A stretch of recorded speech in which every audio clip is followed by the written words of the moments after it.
Hi, Albert. How are you?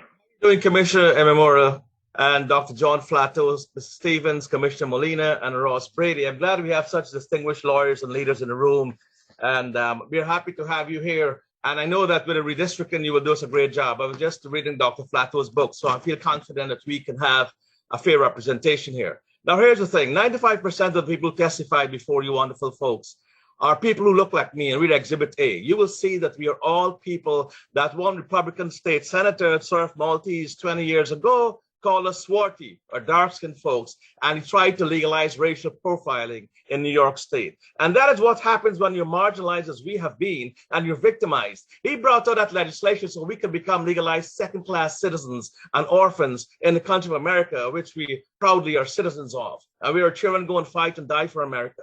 So that is the genesis of this entire thing, where if we're cut out, we are then slaughtered. And thankfully, I ran against him, but I kept him in power. There's these unholy alliances with vested interests and with the county organization bosses that keep us from getting our rightful place in society. Now, where does that put us? I am happy that we have this independent redistricting commission. You are a godsend. This is my 4th decade I did this.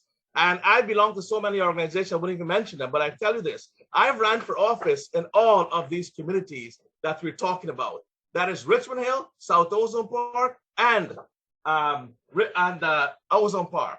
And there is a natural configuration here, commissioners. The natural configuration is Jamaica Avenue, or even if you want to say Forest Park, up here. And I've submitted this map. And then you have the Van Wyck Expressway. This, you have the Belt Parkway, and you have Woodhaven.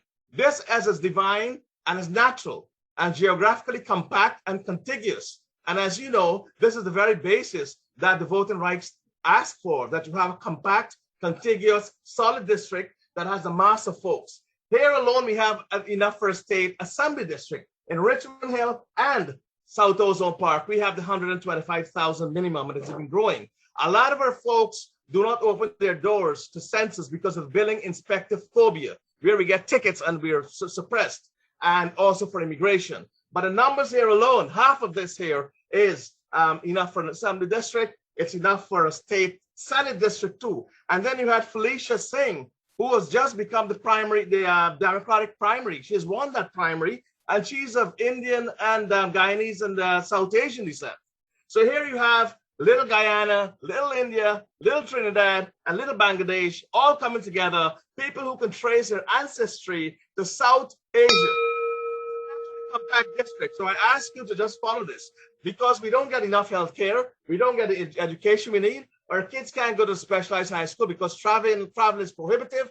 We can't go to the Bronx, we can't go to Stuyvesant. With those resources, we can put a specialized high school here, we can have enough medical resources, we can have educational needs, we can have a better communities of interest, relationship with the police. The city is called its Little Guyana, commissioners. The city is designated the Little West Indies, Guyana, South Asia, Punjab. So why can't we have that? It will be against the Constitution. It'll be against the denigration of the Voting Rights Act for you to withhold this. And because people are saying you'll be set up to fail, because they're saying it's going to be a deadlock, and the legislators who are conflicted, they will draw their own district like it did here with Weapon.